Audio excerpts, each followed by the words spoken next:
네, 안녕하십니까. 박태희 신부입니다. 성공회 대학에서 신약 성서학을 가르치고 있습니다. 지금 비유들을 벌써 많이 살펴봤습니다. 오늘도 한 가지 비유를 살펴볼 텐데요. 그 비유의 제목은 부자와 라자로의 비유라는 겁니다. 그래서 루카복음서 16장 19절에서 31절까지 좀 긴 비유입니다. 그 비유를 좀 설명드리고 또 필요한 부분은 또 읽고 그런 식으로 가도록 하겠습니다. 옛날에 어느 마을에 어느 동네에 이제 부자가 살고 있었다고 합니다. 그 부자가 살고 있었고 그 부자는 이제 아침마다 무슨 뭐 자기 사무실에 출근하든가 자기 빌딩에 출근하든가 뭐 그랬겠죠. 그래서 아침마다 이제 왔다 갔다 하는데 그 사람 집 앞에 보면 항상 그 나자로라는 거지가 살았다고 해요. 그래서 그 거지가 살고 있었는데 이 거지를 그냥 있는 채로 그냥 보고 왔다 갔다 한 겁니다. 근데 거지의 처지를 이제 예수님이 표현하기에를 그 거지는 어떠냐 하면은 상처가 나고 그리고 이제 진물이 나고 뭐 말하자면 종기 같은 거 생겨서 그래갖고 그 진물을 와서 개들이 핥아 먹더라라고 하는 거죠. 그 예수님 표현 방법입니다.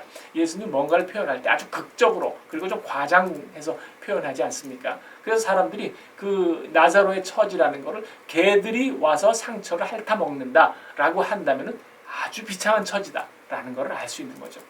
그리고 나서는 뭐 별다른 얘기 없이 갑자기 천당과 지옥으로 배경이 바뀝니다. 그래서 부자는 지옥에 갔고 나자로는 천당에 갔다는 겁니다. 그래서 부자가 이렇게 보니까 그 매일 왔다 갔다 하면서 보던 나자로가 천당에 있는 거예요. 그래서 이제 어떻게 저 사람은 천당에 갔을까라고 하면서 이제 거기 아브라함 할아버지가 천당에 계시니까 아브라함 할아버지한테 이런저런 부탁을 하게 되는 뭐 그런 식의 비유입니다. 그래서 제가 비유의 그 부분을 잠깐 읽어보도록 하겠습니다. 루카복음서 16장 25절에서 31절까지입니다. 아브라함은 그러니까 아브라함한테 부탁을 한 거죠. 어떻게 하면서 저 사람은 그렇게 천당에 갔느냐 이런 얘기를 한 거죠. 그랬더니 아브라함이 대답합니다. 얘야, 너는 살아있는 동안에 온갖 복을 다 누렸지만 나사로는 불행이란 불행을 다 겪지 않았느냐. 그래서 지금 그는 여기에서 위안을 받고 너는 거기에서 고통을 받는 것이다.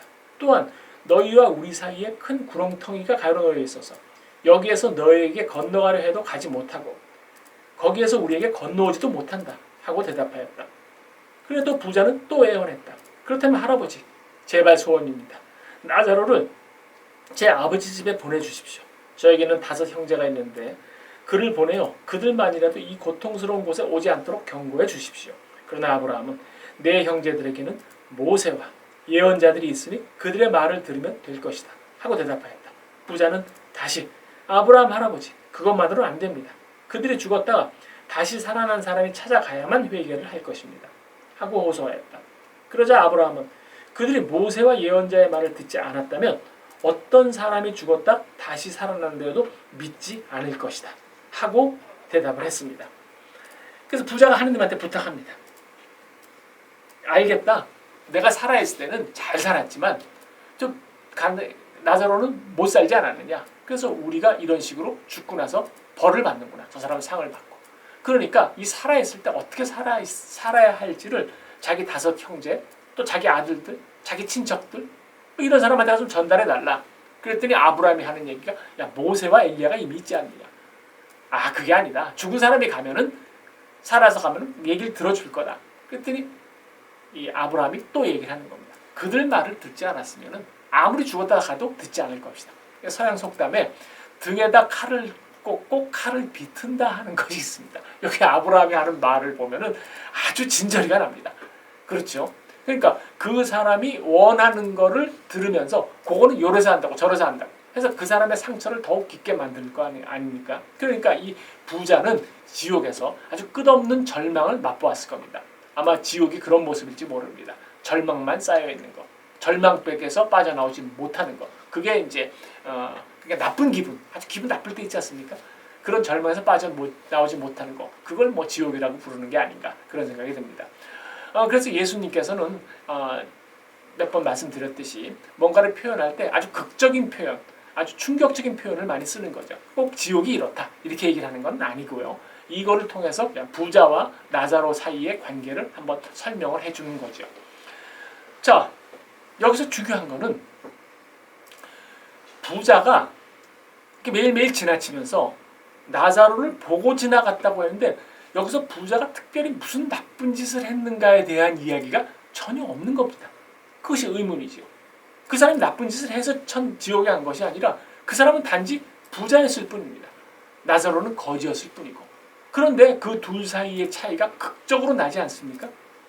이걸 보면은 예수님이 이 이야기에서 뭐 뒤에 또 숨은 것이 있지 않겠냐, 그런 생각이 드는 거죠. 저희의 질문 그겁니다.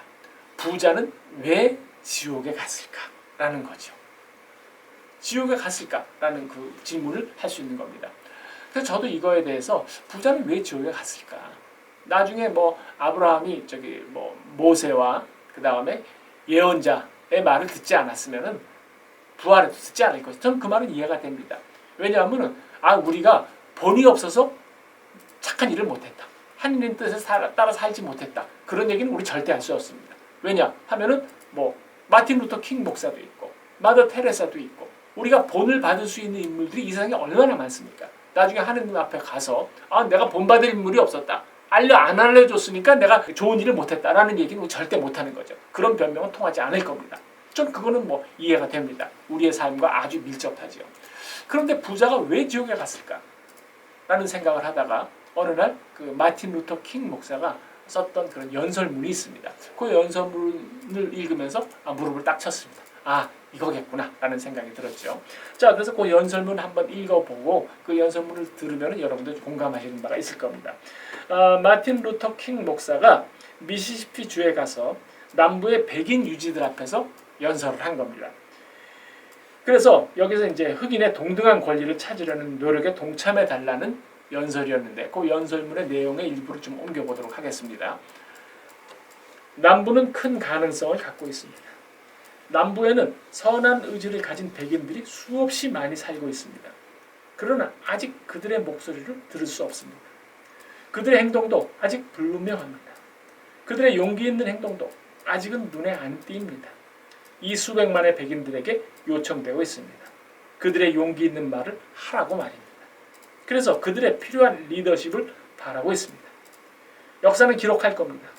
지금의 사회 변혁 시기에 엄청난 비극이 벌어지고 있다고. 이는 악한 사람들의 흉악한 말이나 폭력적인 행동을 기록하는 것이 아니라 선한 사람들의 침묵과 무관심에서 오는 놀라움을 말합니다. 그리고 우리 세대는 뼈아픈 후회를 하게 될 것입니다. 이 모든 비극은 어둠의 자녀들의 악한 말과 행동뿐 아니라 빛의 자녀들의 공포와 무관심에서 비롯된 것이라고 말입니다. 저는 이 연설문을 들으면서 공포와 무관심이라는 얘기를 굉장히 가슴에 와서 닿았습니다. 우리가 뭔가 옳은 일을 하려고 할 때도 그쪽에서 그 옳은 일을 할 때 나한테 어떤 피해가 끼칠까? 그게 공포 아닙니까? 공포 때문에 무엇이 옳은 일인지 알면서도 하지 못하는 경우가 있습니다. 또 하나, 우리 주변에 정말 우리의 도움을 필요하는 사람들이 많이 있습니다. 그러나 그 많이 있는 사람들이 있다는 것을 알면서도 못하는 것, 대부분 무관심 아니겠습니까? 나의 중요한 관심사가 나 자신이 잘 먹고 잘 사는 것, 우리 가족이 잘 되는 것, 그것 때문에 주변에 우리의 도움을 필요한 이웃을 돌보지 못하는 겁니다. 마틴 루터는 남부의 백인들에게 그런 요구를 하고 있는 겁니다. 꼭 나쁜 짓을 한 사람이 나중에 욕먹는 게 아니다. 지금 공포와 무관심 때문에 침묵하고 있는 여러분, 바로 여러분들한테 책임이 돌아갈 것이다 라고 얘기를 하는 거죠. 이거는 굉장히 우리한테 시사하는 바가 큽니다. 우리가 갖고 있는 삶의 행태를 그대로 담고 있는 거죠. 그 부자는 나사로한테 무관심했습니다. 바로 왔다 갔다 하면서 자기 주변에 개들이 와서 핥아 먹을 정도로 아주 처참한 살고 있는 나사로한테 무관심했던 거 아니겠습니까? 그냥 오가면서 그냥 저 사람이 있나 보다라고 생각을 했겠죠. 그런데 그게 나중에 하느님이 죄를 물은 거 아니겠습니까? 여기서 예수님은 우리한테 아주 중요한 말씀을 하고 있습니다. 하느님한테 갔을 때 하느님이 우리한테 질문할 것이 무엇이냐? 내 이웃을 내 몸처럼 사랑했느냐? 예수님한테 알려주신 바죠. 이웃이 누굽니까? 바로 너의 원수다 라고 얘기를 하는 거죠. 그리고 그 원수에는 또 우리가 무관심도 포함되는 거 아니겠습니까? 지금 우리가 돌봐줘야 될 사람들이 이 지구상에 얼마나 많습니까? 그런데 우리는 나 잘 먹고 나 잘 살기 위해서 열심히 노력하느라 그 사람들을 외면하고 있지 않습니까? 그런 외면에 대해서 예수님이 뼈아픈 일침을 가하는 거죠. 우리는 공포와 무관심의 노예가 되어서는 안 될 겁니다. 이 부자와 나사로의 비유를 통해서 우리는 예수님께서 우리한테 알려주시는 바를 분명히 알 수 있습니다. 네, 감사합니다.